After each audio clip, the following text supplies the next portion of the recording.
तो फालतू बोलायचं ना माझ्याशी. घेऊन जावं त्याला छत्रपतीमध्ये. डॉक्टर पॅनलला रेफर करा ना. यांना सिक्युरिटी दिली पाहिजे. एक कॉन्स्टेबल ठेवा तिकडे. फसवणूक करता रोज आम्ही बोलतोय. काय लावलाय तू? मी बोलतो तुझी नोकरी घेईन मी. तुम्ही असताना संपूर्ण फॅमिलीला मारलंय. 10 दिवस झाले तुम्ही आरोपी अटक करताय आणि खोटं उत्तर देता मला. मी जे बोलतो ते बोलायचं. रक्षा हॉस्पिटल प्रायव्हेट हॉस्पिटलमध्ये पोलिसांना मान्य आहे का? घेऊन जा शताब्दीमध्ये. लाज वाटत नाही दिशाभूल करताना. मंत्री महोदयांना मागच्या वेळीमध्ये फसवलं तुम्ही. तुम्हाला तलब केलं होतं तिकडे पण तुम्ही काय बोललो नाही. मी काल जॉईंट सीपी सत्यनारायण चौधरी साहेबांशी बोललो. त्यांनी सांगितलंय खोटं बोलताय तुम्ही. हिंदूंनी जगायचं की नाही जगायचं. ना तर मी इकडे बसतो जोपर्यंत सीएम साहेब नाही तुम्ही उठणार नाही. काय करू बोला. हिंदूवरती असा अत्याचार बर्दाश्त नाही. मला बोलून ठेवतो तुम्हाला. मी येऊ का आता रक्षा हॉस्पिटलमध्ये? तुम्ही प्रायव्हेट किती दिवस काय लाचारी आहे तुमची? दररोज जातोय तुम्ही पॅनलसाठी तुम्ही शिफारस केलाय का? नाहीये सर. काय बोलता हो? संजयजी एक रात लाज वाटत नाही तुम्हाला? खोटं बोलता. एका रात्री क्रॉस करतात पाहिजे तेव्हा. अरे पूरे परिवार को मारा. 70 वर्ष की माँ को मारा. 22 वर्ष की लड़की को मारा. 15 वर्ष की बेटी को मारा. पॉस्को उसको सब लगाना चाहिए. कुछ नहीं कर रहा. सर्वात जास्त क्रॉस केस आहे मालवणीमध्ये. आणि एवढे पैसे घ्यायचे मला आज तक पाहिजे. नाही मी बसू का आंदोलन सांगा. मी मंत्रीमध्ये आले साहब ये झूठ बोलता आपको. रक्षा हॉस्पिटल एक प्राइवेट नर्सिंग होम में आरोपी इतने दिन से एडमिट है. हाथ नहीं लगा रहा है उसको. तो डिस्चार्ज मिला. 15 वर्ष की लड़की को मारा. 70 वर्ष की माँ को मारा. ये आदमी है इसको जला डालने का कोशिश किया.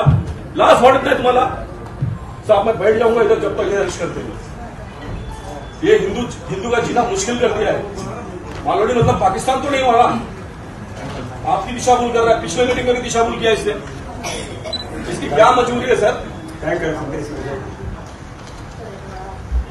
मला आत्ता अरेस्ट पाहिजे तो रक्षा हॉस्पिटलमधून. काय झालं सांगा. सर मी मागे गोरेगाव डिव्हिजनचा आयएससी आहे. ज्युडिशियल वेगळं आहे. कारवाई करून घेतो सर.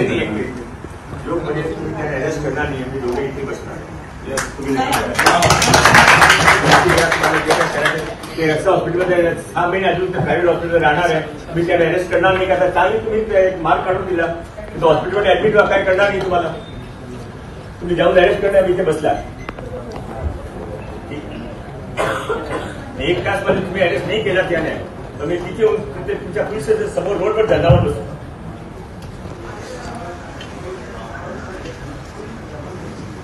कब से प्राइवेट नर्सिंग होम मानने लगी पुलिस?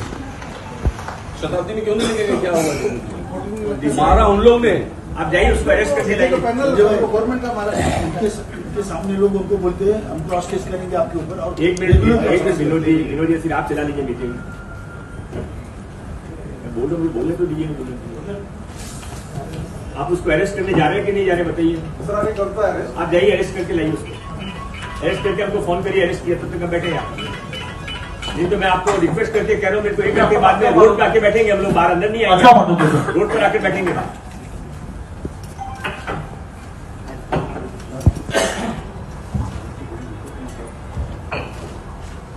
7 आरोपी आहेत. 7 आरोपी नाशिक करा.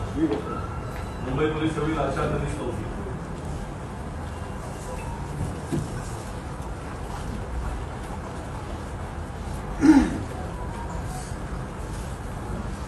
इनका कोई सीनियर नहीं है क्या? तो एसीपी डीसीपी कोई नहीं है. और आपके अंदर से नहीं आता. नहीं डीसीपी कौन है इसका? चालू साहब. डीसीपी कौन है?